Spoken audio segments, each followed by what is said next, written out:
something about my background. I'm a chartered accountant. I spent 8 years with the Spur Group, and I was a financial director at Supply Chain Services, which is a division of the Fuel Logistics Group. So basically, I understand franchising and I understand the supply chain within the franchising model. Before I go through the financial results, I'd just like to point out one matter that can affect the interpretation of the results. The fact that the 2010 financials include 12 months of jewelry division numbers, and the 2009 only include 7 months. The reason for that is because we purchased the jewelry segment, or the NWJ, in August 2008. So obviously there's some comparability issues with the numbers and with the resultant margins. System-wide sales are sales of all our outlets within our jewelry and food division. We closely monitor this number because it's a good indicator of our annuity or royalty revenue. As you can see, system-wide sales increased by 4%, even though there were challenging conditions during the year, and even though the scooters' prices to consumers decreased. As Carlos said, we've seen transactional gains in the jewelry segment, and Maxi's is growing exponentially. Revenue. Group revenue increased by 46%. Jewelry revenue increased by 60%, mainly because of the additional 5 months of jewelry division results this year as opposed to last year. Food division revenue increased mainly as a result of food retail revenue. The reason for that is because the food division purchased additional 6 food division outlets during the year. It ended the year with 8 outlets as opposed to 2 outlets last year. And the royalties paid by these stores would have ordinarily been included in food franchise revenue, but have been eliminated on consolidation. So what that means is that the elimination number this year is larger than the elimination number last year, because obviously we've got more stores this year. And this has had a slight impact on the decrease in food franchise revenue. The largest impact, though, is the fact that less new stores were opened this year than last year. And obviously the revenue earned from the once-off revenue earned from new stores has no associated costs and filters directly down to the bottom line.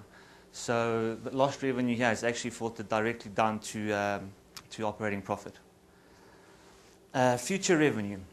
What will affect future revenue is obviously our intention to get rid of the company-owned stores in the food division, as well as Carlo alluded to, the central kitchen, our food manufacturing facility. As it gains momentum during the year, it's expected to significantly improve or increase food division revenue. Gross profit increased by 28%. However, margins declined from 61% to 53%. There were margins declined in both food and jewelry divisions. The jewelry division margin declined because of the additional 5 months of jewelry revenue in the results. These 5 months are historically regarded as very, very low margin months. Food GP margin declined because of the addition of an extra 6 company-owned stores. Obviously, they bring through their GP rand value, which decreases the overall margin. What will affect the margin in 2011 is the sale of those food division company retail outlets, as well as that will have a negative impact, and that will have a positive impact, and the GP generated by the central kitchens will have a negative impact on the GP margin going forward. Having said that, though, the margin is expected to stabilize between 50% and 55%. The jewelry GP margin is expected to be flat. Operating costs increased 37%. Once again, this is not a comparable number because of the extra 5 months of costs of the jewelry division this year. However, a comparable number is cost as a percentage of revenue, which has declined from 43% to 40% during the year. We've seen costs declining in both divisions. In the jewelry division, cost as a percentage of revenue, for comparison purposes, has decreased from 29% to 28%. In food, where we've got the 12-month comparison, Scooter's Pizza experienced a 6% decline in costs, and Maxi's was flat, even though it's experiencing a hockey stick growth. As you can see, employee-related costs and occupancy costs form a great part of our cost base. The reason for the increase this year is because of the additional food retail outlets purchased by the food division. Operating profit increased by 5%. However, there was a margin decline from 19% to 14%. Once again, declines in both divisions. In the food division, mainly because of the lost revenue as a result of less store openings. In fact, the food franchise margin decreased from 55% to 50% as a result of that. In the jewelry division, the margin declined because of those extra 5 low margin months included this year, as well as a couple of low performing company store outlets. The good thing though about the margin was that it did improve since half year. It was 11 in half year, it increased to 14% at the end of the year. Incidentally, the jewelry division earned 67% of its operating profit during the second half of the year. This is consistent with what we stated in our August interim results. Interest and tax. Our finance costs have increased by 20%. We have more finance costs this year because we've got an extra 5 months of interest charges because of the loan repayments.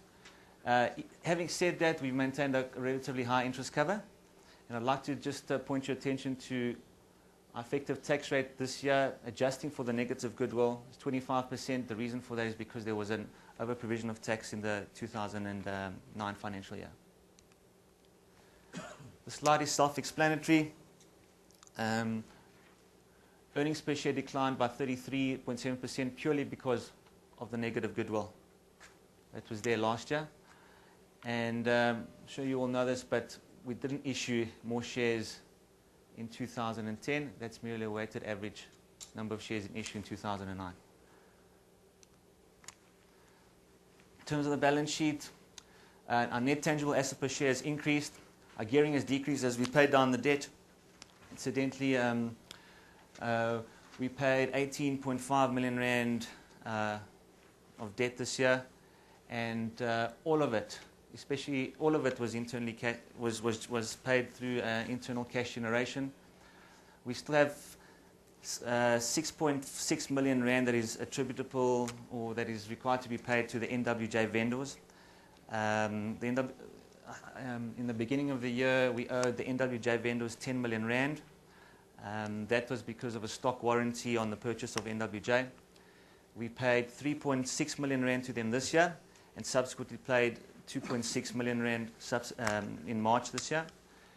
So that's why the gearing has decreased. In terms of our current ratio, we're maintaining it at 2.2%. Our stock levels have decreased at the NWJ side.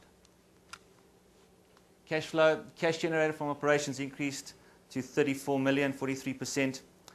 18.5 million of that was used to repay our loans. There's the 3.6 million vendor loan that I just spoke about, and 7.1 million was used in capex. Now, a lot of that was the company-owned stores that the food division purchased. Our target cash conversion ratio of EBITDA to cash generated from operations is 1. I think we're at about 1.06 this year, and it has been increasing and getting better since in the past 2 years.